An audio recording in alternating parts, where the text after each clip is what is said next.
Hi, welcome to the Waardenburg Family Farm with Dawn and Brenda. Today's an inside day for Brenda. I'm going to be turning 70 pounds of tomatoes into sauce.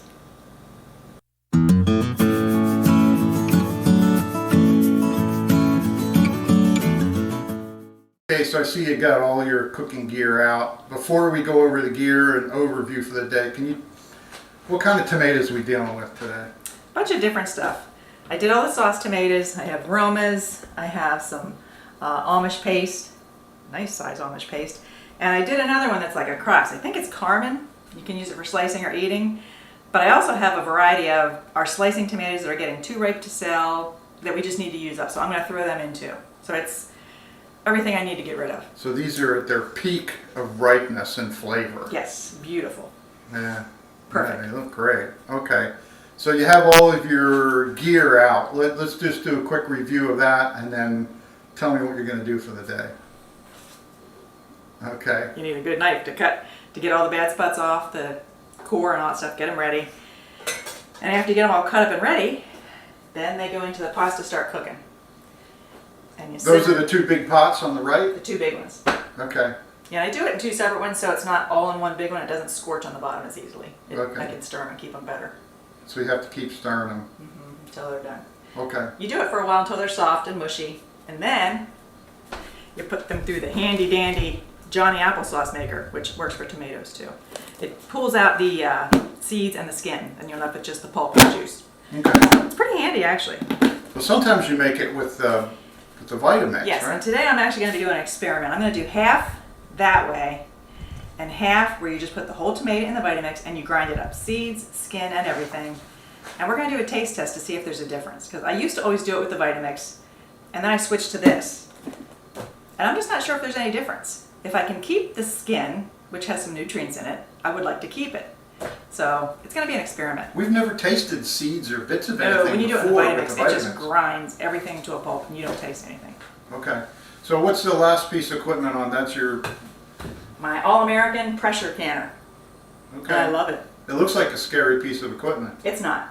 I'll talk you through it. Some people are scared of pressure canners, but as someone who had never canned before, it wasn't that bad. All you do is follow the instructions and it works great. Okay. One other question. What's for lunch today? This isn't going to be ready for lunch, huh? No. It's leftovers. We have leftover barbecue from last night, which you can heat up, which I don't know where you'll heat it up though. Microwave, I guess. Okay. How do we get started? I have to start cutting and preparing all these tomatoes. Okay. Well, we'll catch up with you.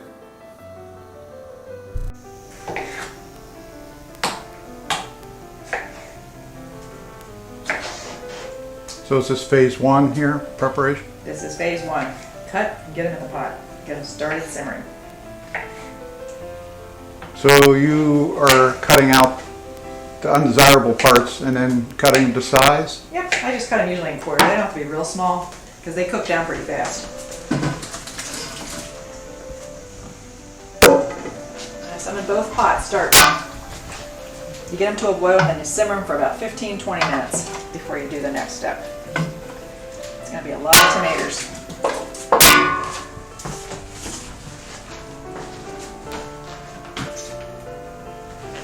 So, this is a long process. Yeah. So Germans can make tomato sauce too?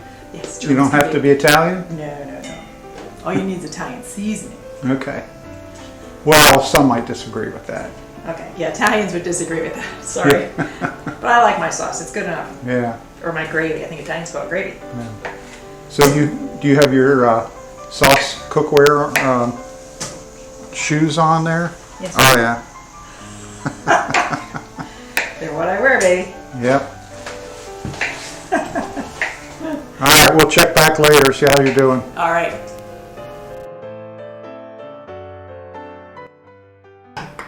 Okay, they've both come to a boil, so I'm going to let them simmer for about 20 minutes.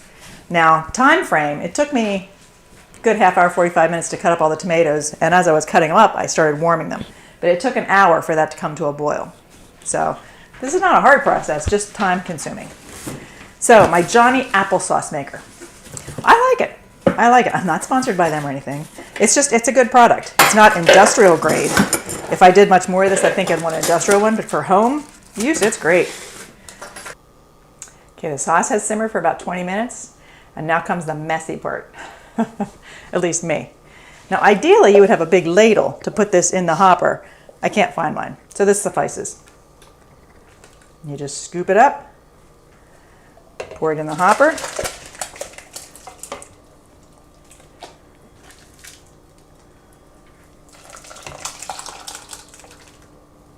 And you start to spin. Okay, what does this separate then? Okay, the juice and the meat of the tomato, or the pulp, whatever, the meat of the tomato goes in here, and the seed and the skins come out the end and go in the leftover pot.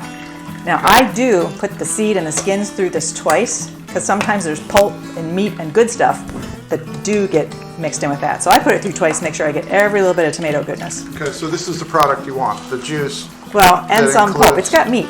Okay, It should have meat. all right. The good stuff. The good stuff. The part you want to make the sauce. Okay. Because sauce isn't just juice. It's got meat in it. Tomato meat. You just do that until you have it all done. Until you think it's too heavy, you can't carry it over. You have to carry that over and put it in a pot then on the stove. All right, I'll watch it. Yeah, haha. Yeah, you carry it. Okay. Okay, so the Johhny applesauce maker was method 1. This is method 2, Vitamix. Everything goes in, everything gets ground up like crazy and put back in the pot. So let's see what happens.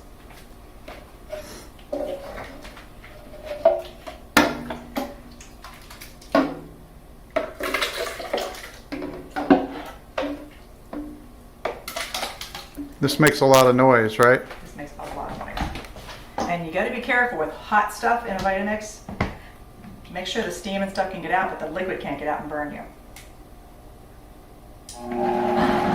Start slow. Now we should look in and see no seeds, no skin. Just tomato sauce. Nice. Yep. That looks easy. This is easier than that other thing. This might be my preferred method. I'll let you know at the end. Taste will tell. Yeah. Look, you don't see any seeds, you don't see any skin, just beautiful tomato sauce. Yeah, I think I like this method. It looks like you're already halfway home to making the consistency of sauce. Yeah, it's definitely less runny than with the Johhny applesauce maker. Yeah. But we'll see how it tastes. Mmm. It smells good. So now I guess what it really comes down to is a taste test. This is a taste test. All right. With my refined palate, we'll...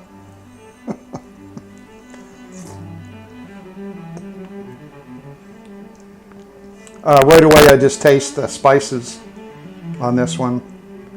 And of course it tastes much thinner, but I don't taste as much tomato in it, the balance. It's really heavily weighted toward the spices. Did you use the same amount of spices? Same amount of spices. Really? Yep. Okay. Nice consistency.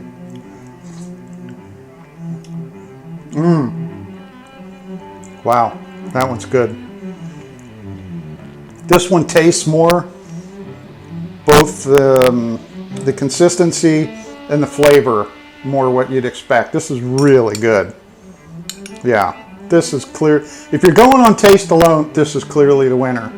If you're going on just the smell, I like the smell of that. Well, I'd say taste is more important than smell. Okay, so which one is this? That is the Vitamix. So that includes the seeds and the skin. That's the whole tomato. That's an easy call to me. And it's a lot easier to make. Is it? Okay. Yes, we have a winner. All right, I'm going to finish it. All right, enjoy. All right, I finally have the sauce where I want it, so it's time to start the canning process. And I have to tell you, when I saw how runny the Johhny applesauce maker was turning out to be, I ended up not doing as much with the Johhny applesauce. So I have probably 1/4 of that, which is really runny. And since it's so runny, it's going to turn into tomato soup. I'm going to change that a little bit. But all the Vitamix stuff is going to turn into tomato sauce. So it's time to start the canning. I can do 7 quarts at a time in my pressure cooker. I have my clean, hot jars. It's just a matter of filling them up.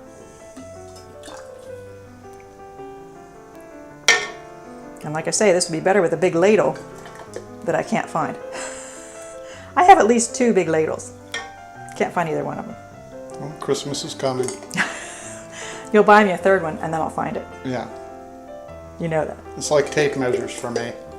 Yeah, it's true. You must have 5 million tape measures. Yeah.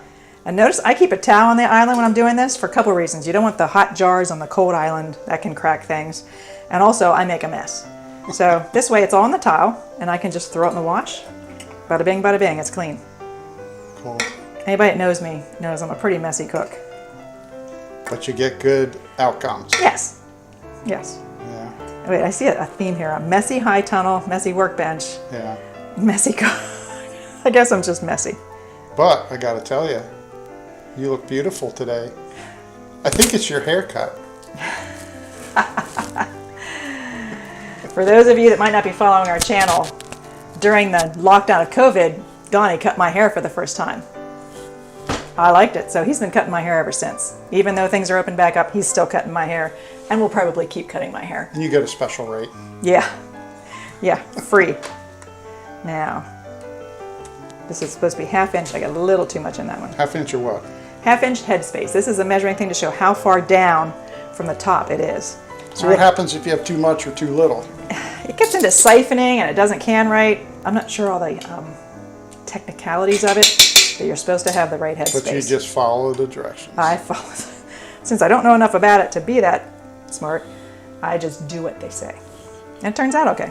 It's a funny thing, I don't know that much about cooking, but in a lot of areas of cooking, you have a lot of leeway to do what you want. But when it comes to actual canning, they get very strict, don't Yes. About the pH balance, acidity.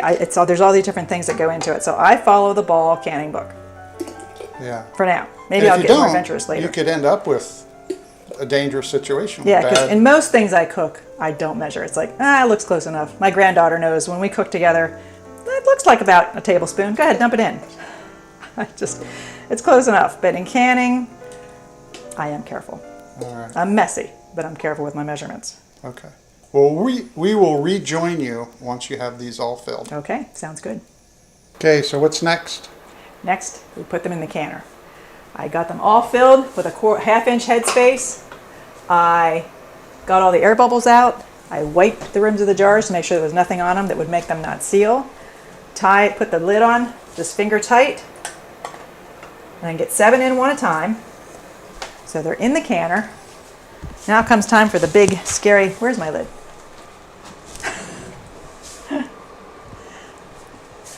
Where's my canner lid? Oh, here it is. The big, scary canner lid. And there's an arrow that shows you where to start it and line it up. But now I have to make sure it's even all the way around before I start tightening it down. And all there is to canning, you have to tighten the thing down. Line up. And you always do the nuts opposite each other at the same time. I guess that keeps it level or something. Scientific reason. Tightens it, balanced.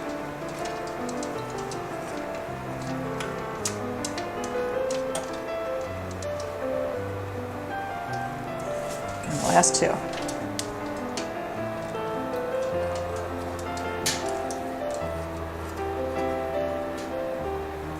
Check them all. Okay. So when do you put the little weight on? Okay, so you just turn the Okay. gas on. So I turn it on.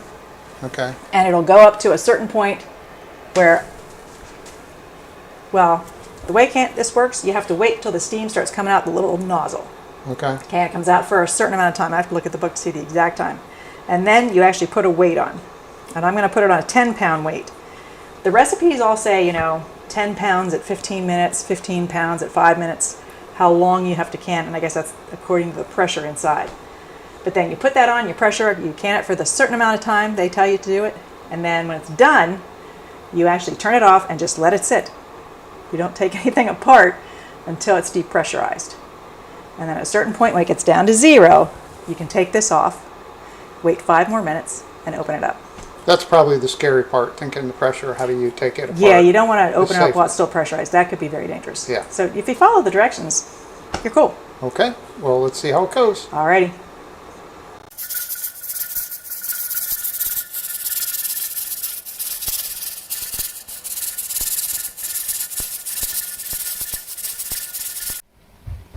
So what are you doing now? Well, it has depressurized. The gauge is clear down to 0. I took the weight off and waited 2 minutes. Now I can take the lid off. It's completely depressurized. But you do take it away so that the steam goes away from you. You don't want the steam coming up over your face. And we'll have 7 beautiful jars of tomato sauce. Okay, they have to. So how much water is in there actually? You're supposed to start with like 3 inches, Okay. which I did.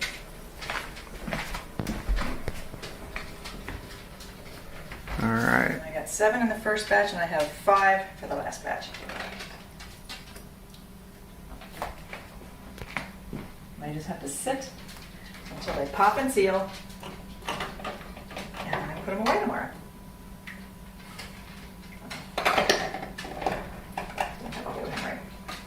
Gotta make sure you have a hold of it right. I don't want to drop these. It's too much work to drop them. Okay.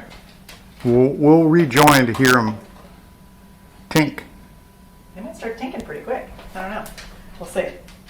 To a canning person, that's music to your ears when you hear them pop and seal. That means they're sealed and good to go. Yep. All right. Long day. Long day. As you can see, it's dark outside now. All right. We'll get you when we're finished.